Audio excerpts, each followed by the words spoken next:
Morning. It's about 5:30 now. I'm gonna stay here till about 12ish. Same tactics again. And I'm gonna try that spot where I caught the first carp in.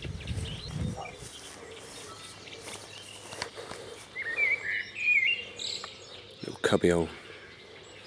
I'm gonna get just down in by those trees. No signs of any fish. And my theory is that, they're going to be holding up under these trees. And they'll just go between sets. Come across to this one. Cut across again. I'll get set up. I'll catch up with you when something happens. Lovely job. Oh. See you in a bit.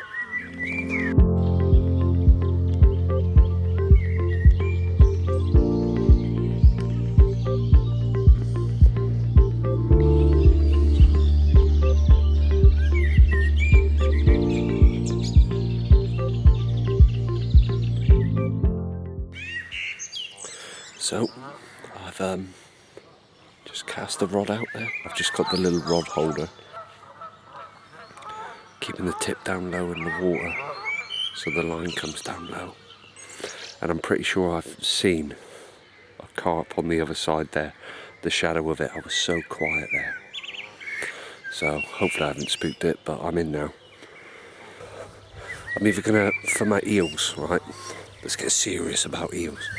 I'm either going to try down by the outlet, because I remember I was saying yesterday that's gone stagnant. Therefore, there's not much water running through it. Therefore, there could be something big in here. Down under there could hold an eel. So I kind of had that in mind when I bought my ground bait as well. I've got krill and meat ground bait, so that would draw a freshwater eel in. And this time round as well, I've got me mackerel and squid that was in the freezer as well, so I'll chop little bits of that in. And I'll catch you in a bit. It's been a lovely morning so far, not cold at all. So see you in a bit, guys. Cheers.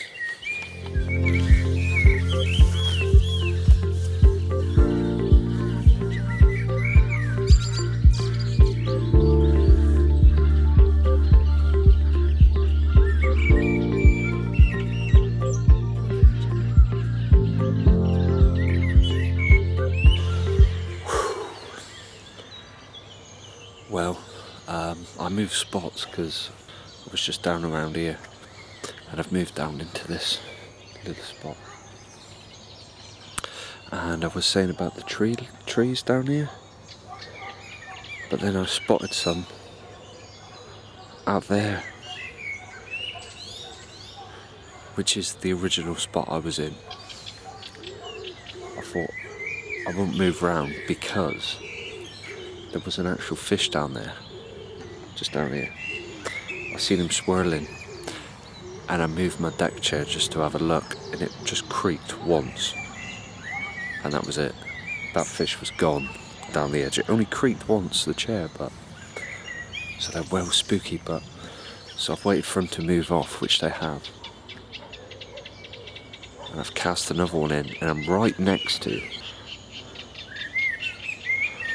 should have found right underneath that stick there. And time's moving on now, so I've only got another hour or two. So just got to hope and pray that they come back in on that spot and start feeding on it again. Yeah, there's no other angler here. I've got all of this to myself. I'm definitely going to fish that spot again though. That's gonna be my spot now.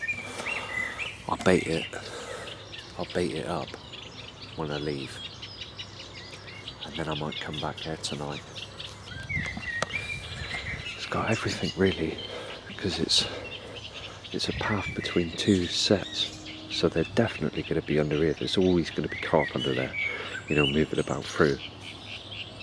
And they come out, and it's shallow right there, but as it comes down, there's a small shelf, and they'll glide along it to get to that set of trees. So there's always going to be, every now and then there's always going to be a carp moving through. I just got to hope that one gets its head down on that spot right there.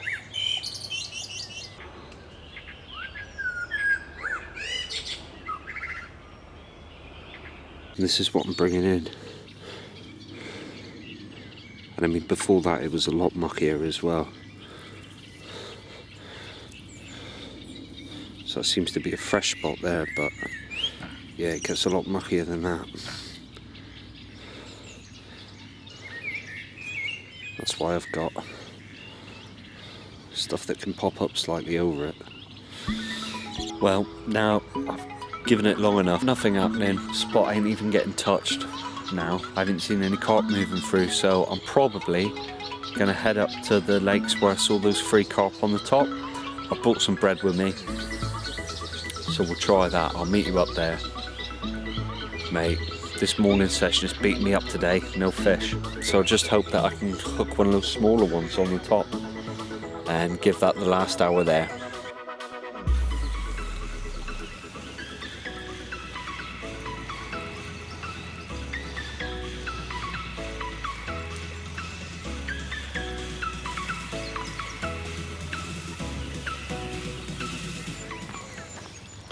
They're being really cautious on the bread there.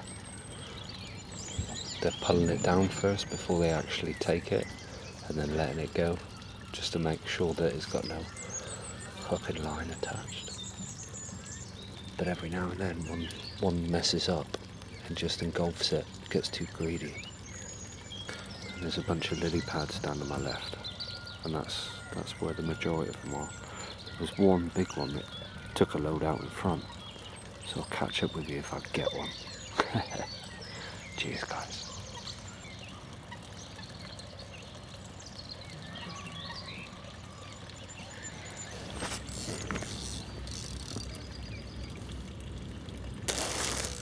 Cool, that was difficult, lads.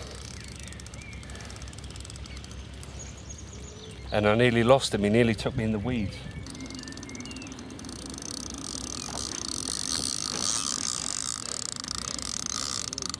That was the last bit of bread.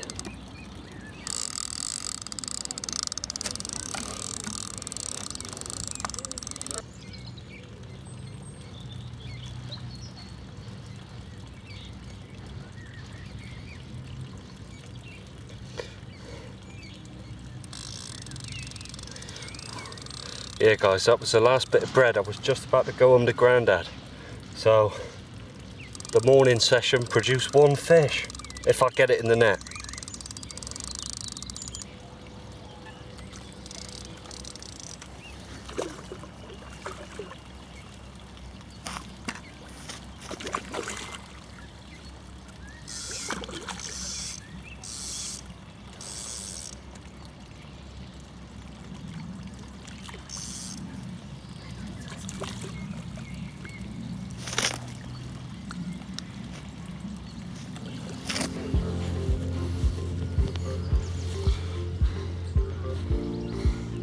We're winning. We didn't blank the morning session, so he's behaving himself this one as well. I'll get you a closer look. After being on the big lake and not having any success, on the surface here they were taking it. Lovely job. And I spotted him as soon as I come to this lake as well. This is the one I spotted, I'm sure of it. So, well happy. We'll go into the evening 1-0 to Chris. And we'll get him back. We'll see what we can catch tonight. Lovely job.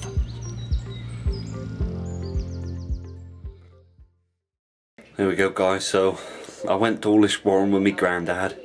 I've just woke up from a bit of a kip, and look at the sleeping accommodation. Look, I've got my bunk bed here, and you know what?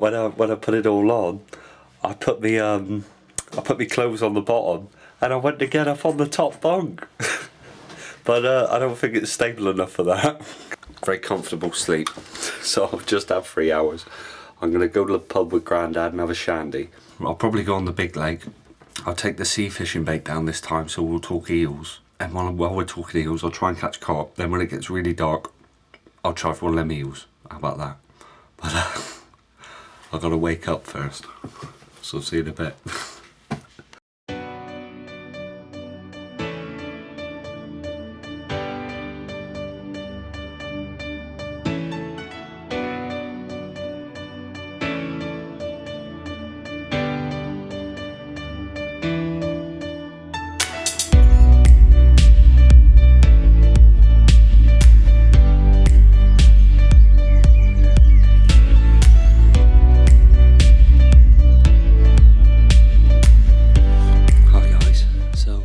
Welcome back. I had me shandy. I baited up, and when I arrived, there was loads of signs that stuff had been feeding there, bubbling away and all that. So there's just hope for the evening. I'm going to stick it out here. I'm going to be eeling tonight as well. So we'll talk about those eels in the rig that I've come up with. 3 or 4 pound eel. You know, the biggies people use wire traces for. And you know, that might be because they're using dead baits and they're on pike waters maybe, but for me all I'm using is 25 pound line. And with those eels, you know, if they're really predatory, yeah, they're going to have a strong jaw. That's my go-to to start off with. If it gets frayed or it doesn't work, or if I do catch one but it gets frayed, I'll just double the line up. So I'll have 2 sections of line for the trace, and then that means that if it does manage to rub through, I've still got it on one line. It's going to be interesting to see, and I've noticed as well, my chances are minimised. I'll take you around there in a minute and show you what I mean. With regards to half the lake being rushes and weeds, and it's got water in there. So, you know, why would an eel want to be out in this open expanse when it can hunt all those little fish in amongst all... Well, it's pretty much half the lake.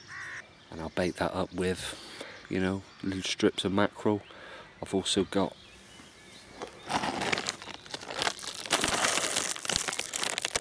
krill and tuna, so I'm sticking with a meaty theme. Never done eeling before. Well, not serious eeling like this. Never pre-baited for an eel. Rather than when there's, you know, 20 pound carp in here. Baited up for eels. Oh. I'll shut up. Cheers, guys.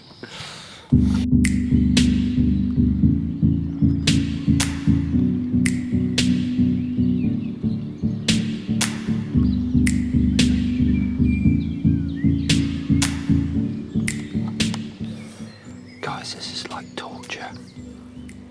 There's about 6 of them. I've been studying for 15 minutes. And the water has just turned chocolate. There's been some big ones as well. And they've been over my spot. It's beat me up bad, guys. There's been carp and they've been over my rigs. I changed them up, I shortened them because they were moving slow. But then they were, you know, they were still feeding though.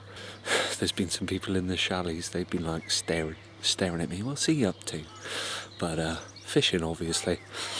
Stick it out here, that's the last chuck, and they just bypassed it every time. They were even feeding on the spot. They were feeding on the spot. So I've come off the spot now, but even though I can see fish around my bait, I don't feel confident. It's mad, isn't it? And they've been getting down and getting their heads down, and I can't hook one. It's irritating me. But that's where I am currently. I'm not going to go too far away from the rods. That's where I'm going to go for the night. See all those snags there? So that's where I'm going to try for my eel. And, you know, with the eels as well, I spoke about the rig. And it's got a lighter drag as well. You can take line easier because you want it free running. Pretty much just chuck it out and let everything go slack. I've got a different lead. I haven't got an inline lead. I've got a lead with a big loop on it so the line can pass through the loop nice and easy. Any resistance and they'll drop it. So first night trying for an eel.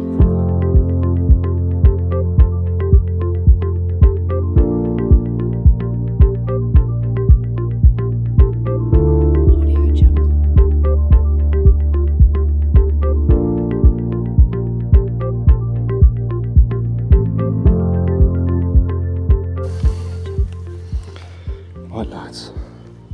I'm in position, and just down in here, I've just chucked, you know, some little mackerel bits, just cut up some chunks of mackerel, and I've baited this spot up before with some of that krill ground bait, so they might be enticed by that as well. But I've got the ratchet really loose, and I've got a load of slack line, and what I was saying about the weight and how the line can pass through it freely. So all I'm going to be looking out for is just a couple of knocks. It's quarter to 10 at night. My mate Mark's just texted me, we got a little joke going on. It's all in the wrist. I don't know what he means by that. Yeah, I think I do. But yeah, it is all in the wrist. That big eel, you know, the one that's been going through my head for a couple of weeks now, it's going to come out and play. So now's probably a good time to talk about the life cycle of the eel, and it migrates to the Sargasso Sea to lay its eggs and spawn, and all of its organs pack in, and it dies. It doesn't feed, so they die once they've spawned. Then the small alphas, they come back up on the Gulf Stream, across the Atlantic, and they come up to Northern Europe and decide to settle in ponds and lakes. The females do, anyway. Oh, that was a bite. There's another bite. Lads, I'm feeling good about tonight. That was a good bite, wasn't it? Oh, and I missed it. Guys, this is getting a little bit strange. But yeah, what an inquiry that was. Like I say, with eels, it's the same with congers. You look at the jaw if you hook them or not. Every eel bite's different. But yeah, I can just imagine them coming in on that smell, you know. And I wonder how many people have done it on these lakes in the past.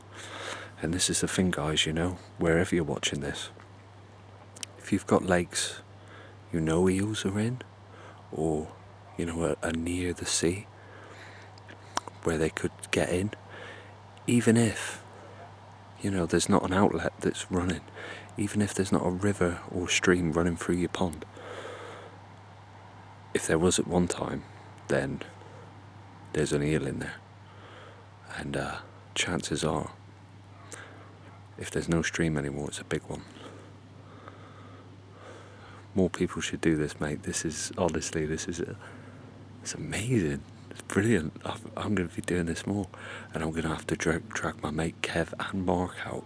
And they'll be going, what the f*** are we doing here all night? Trying to catch an eel. But yeah, how good was that? You know, like I say, it's not pioneering stuff for everybody, but it is for me. I've never done this before, and I knew I'd be excited about it. Even that first little tick of the ratchet. Damn. I could be hooked here. Right. But yeah, nothing going on now, so I'm going to give it 15 minutes. You know, I had a couple of good pulls there. Then I rebaited, then I caught it on camera. There's something definitely there. I'm going to put a little bit more bait in, come back tomorrow night. And during the day tomorrow, I'm not going to fish the morning, but I'm going to get back on the carp. So, we'll see. Got 15 minutes to catch an eel.